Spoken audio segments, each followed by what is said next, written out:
Wai me yake faruwa? Duk gaba ɗaya yanayin ki ba daɗi. Na ce miki babu komai. Ya zaki ce min ba komai? Bayan ga fuskar ki nan. Ana kallon ki an ganki da damuwa, ki ce kuma ba komai ba abin da yake damin ki. Na ce miki babu komai. Wai dole ne dan Allah? Ba dole bane ba. I don't understand. Like san mutum ba kuma kika bashi location ɗinki, ai na ka taɓa yin haka. Instead of ki fara sanin waye shi, kawai sai ki bashi location direct ya zo nan gurin this is wrong. Me yasa kika ɗaukar min ɗana ba tare da kin sanar da mu ba? Kuma alhalin kin san dole hankalin mu zai tashi. Kai haƙuri, kafin na taho da shi, na kira wayanka, amma bata je ba. Shi yasa na taho da shi, ina tunanin zai samu sukuni a nan. Ni ba mutanen nan guda biyu kwata-kwata ban yarda da su ba. So suke su haɗa baki su sace min yaro. Oh, ban Allah, ka san me zan gaya maka? Da Allah duk abin da zaka gaya mana, kaka kuskura ka zarge mu da laifin sata. Satan mata mutum. Sannan duk abin da zaka ga tsaya a kaina. Kada ka tsallaka layin da yafi karfin ka je kan matata. Na gaya maka. Kalama me ake jira ne? Ya kamata a tafi da mutanen nan. Malama Habiba, da ke da mijinki za mu tafi da ku station don ku an samu wasu tambayoyi. Sace shi akai kaman yaya. Umma malaman makarantar su ce fa ta taho da shi. Gaskiya ba zan yarda da magana cewa a ce Dr. Faru shi da matarsa su suka sace yaran nan ba. Ana ruwa ya ce maka wani ya zo yana ganga ta jike? Ta yi shi. Ana ta lafiyar uwar yaro tun daga yaro astaghfirullah lil azim an ban ga amfanin wannan ba ma. Sabida Allah ba. Na gaya miki cewa ki daina zuwa gidan nan tunda mutanen nan ba abin nan suke so ba.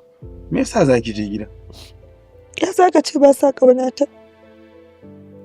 To idan suna ƙaunar ki ai ya kamata su so farin cikin ki. Duk abin da kike so ya kamata a ce su maraba da shi su hannu bibi da shi. Soyayya ce tsakanin su da ita. Dan haka abin da nake so da kai. Idan har ita ce soyayyar nan, to kai kokari ka amince da ƙudurin iyayenta akan su fita da ƴar su ƙasar waje su kai ta su nema mata magani.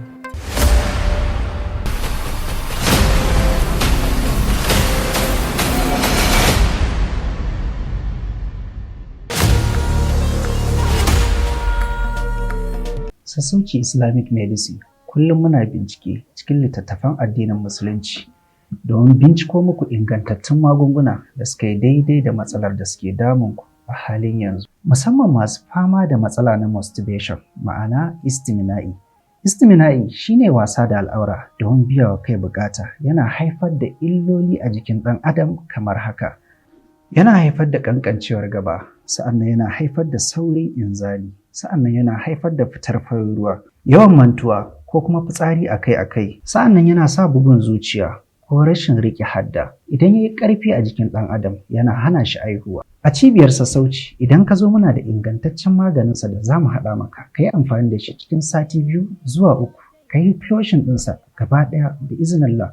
Ga 'ya'ya mata yakan haifar musu da rikicewar al'ada ko kuma jin zafi lokacin saduwa. Sa'annan yakan hana 'ya mace aihuwa, sai ka ga an yi aure shekara da shekaru ko batan wata babu.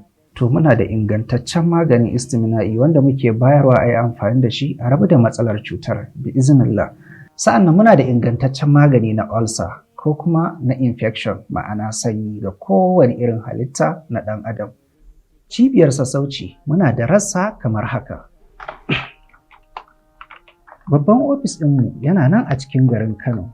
Sa'annan muna da ofis Abuja, Lagos, Bauchi, Sokoto, Maiduguri tare da ƙasar Nijar. Sa'annan muna da ofis a cikin ƙasar Abidjan, ma'ana Cote d'Ivoire, da kuma ƙasa mai tsarki wato Saudiya, da kuma ƙasar Libya da Benin. Sa'annan muna tura saƙon maganinmu a ko'ina kake a faɗin duniya cikin awa 24 saƙonka zai isa gare ka bi iznillah. Sa'annan cibiyar sassauci duk ofisoshinmu ba mu da ofis a ƙasar Benin sai saman Benin. A kiyaye, mun gode sosai.